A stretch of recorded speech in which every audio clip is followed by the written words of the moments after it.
अस्सलाम वालेकुम YouTube students. जैसा कि मैंने आपको लास्ट लेक्चर में बताया था कि साइंस के क्योंकि बहुत एक वास्ट सब्जेक्ट है तो इसके काफ़ी ज़्यादा एमसीक्यूज़ हैं जिनको डिटेल में डिस्कस करने की ज़रूरत होती है। तो हमने अपनी वीडियो को 2 पार्ट्स में डिवाइड कर लिया था, पार्ट ए और पार्ट बी। तो आज मैं रिमेनिंग एमसीक्यूज़ को पार्ट बी में डिस्कस करूँगी in detail.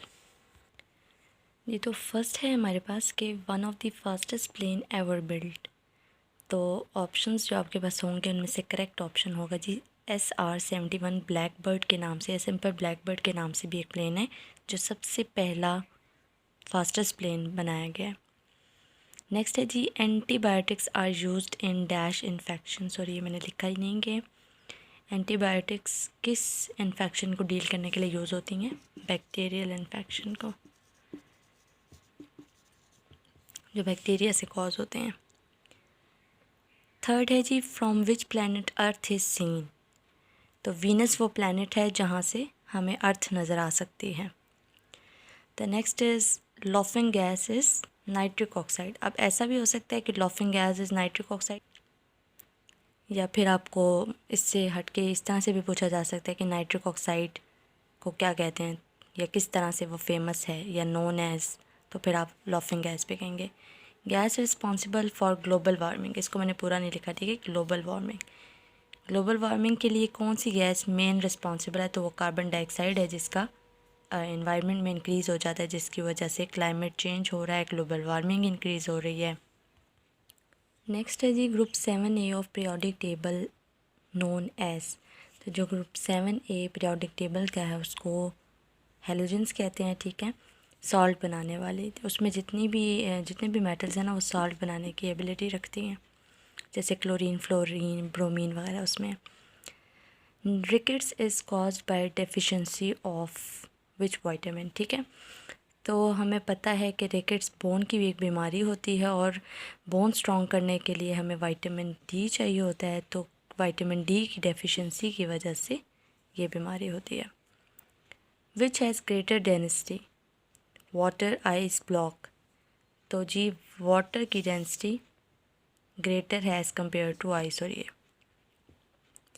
Deficiency of iron caused, जैसे पहले 7th में हमने किया है कि डिज़ीज़ का नेम दिया है और हमने पता किया कि डेफिशिएंसी कौन से विटामिन की है। इसी तरह अब हमने डेफिशिएंसी ऑफ किस चीज़ की वो बता दी है। अब ये कौन सी डिज़ीज़ कॉज कर रही है, तो वो आपके पास ऑप्शंस होंगे, तो आपको पता होना चाहिए कि आयरन की डेफिशिएंसी से एनीमिया होती है। नेक्स्ट है जी हमारे पास नेक्स्ट है हमारे पास कि अर्थ कंप्लीट इट्स रोटेशन इन। तो रोटेशन आपको पता है कि जो अर्थ है अपने एक्सिस के गिर्द जो रोटेशन कंप्लीट करे उसकी बात हो रही है। तो वो एक रोटेशन कंप्लीट होता है जिसे हम कहते हैं कि वहाँ पर पूरा एक दिन कंप्लीट हो जाता है। तो वो कितने टाइम में करती है, 24 आवर्स में। नेक्स्ट है जी अर्थ कंप्लीट्स इट्स रेवोल्यूशन। पहले रोटेशन की बात हुई और अब रेवोल्यूशन की बात हुई है। तो रेवोल्यूशन वो कंप्लीट करती है जो पूरा सन के गिर्द उसका एक कंप्लीट चक्कर होता है। तो वो हमें पता है कि 365 डेज़ में करती है। इसको हम कह सकते हैं एक साल में। ओके जी। The next is which planet is nearest to sun. सूरज से करीब तरीन प्लैनेट कौन सा है, Mercury. Mercury is the most nearest planet to sun. Blood average in human body, हमारे जिस्म में जो खून है वो तकरीबन कितना होता है, 5 लीटर जिसकी एवरेज है हमारे बॉडी में ब्लड की। Next is when an atom gain electron it becomes electronegative. जैसे ये मैंने आपसे लास्ट वीडियो में भी बात की थी अपने लेक्चर में कि सोडियम की एक एग्जांपल दी थी आपको। तो सोडियम मेटल है, लेकिन जब सोडियम ने इलेक्ट्रॉन लूज़ कर दिया, ठीक है, तो उसके ऊपर पॉजिटिव चार्ज आ गया, यानी कि इलेक्ट्रॉन लूज़ करने की वजह से पॉजिटिव हुआ, इलेक्ट्रो पॉजिटिव भी आप कह सकते हैं।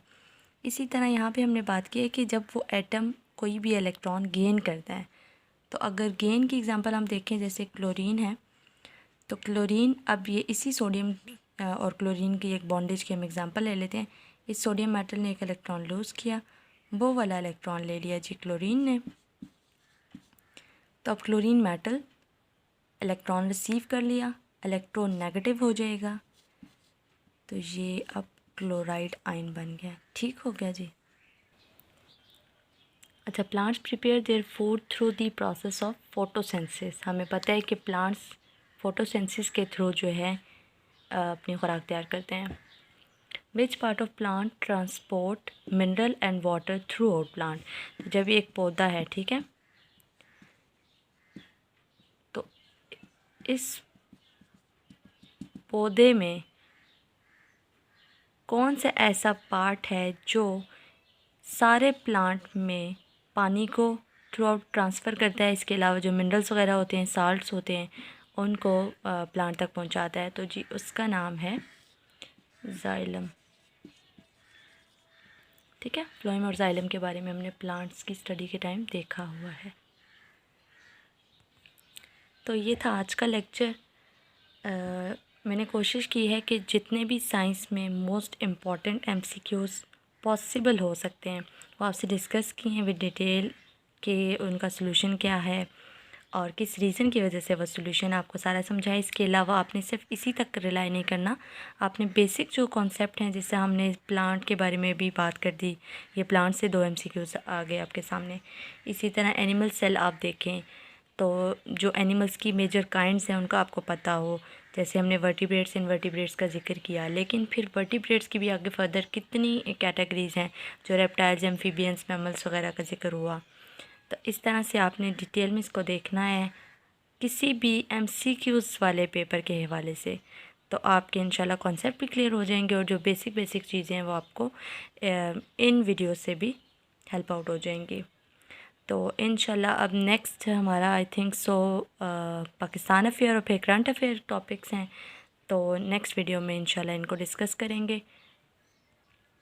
बाकी आप लोग कमिंग जॉब से हटके भी या इन सब्जेक्ट से जो कि एक सिलेबस के अकॉर्डिंगली मैं ये स्टार्ट की हुई अपनी लेक्चर सीरीज़, इसके अलावा भी अगर आपको कोई हेल्प चाहिए या आप चाहते हैं कि किसी और स्पेसिफिक सब्जेक्ट से रिलेटेड MCQ से हट के डिटेल टॉपिक पे कोई डिस्कशन की जाए, तो आप काइंडली वीडियो को लाइक करें और कमेंट में मुझे बताएं कि आप किस सब्जेक्ट के हवाले से डिटेल देखना चाहते हैं, स्टडी करना चाहते हैं। MCQs के हवाले से हट के यानी कि डिटेल एक टॉपिक हो तो उसके बारे में मैं लेक्चर तैयार कर सकती हूँ।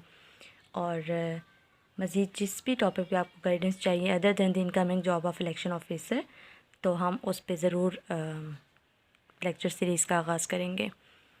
और बाकी आप कमेंट ज़रूर करिएगा, चैनल को सब्सक्राइब कर दीजिए काइंडली, और वीडियो अगर पसंद आए और आपको वाकई हेल्पफुल लगती है कि MCQs और ये सारी डिटेल और मेरी मेहनत भी, तो इसको लाइक ज़रूर कीजिएगा। Thank you so much. अल्लाह हाफ़िज़।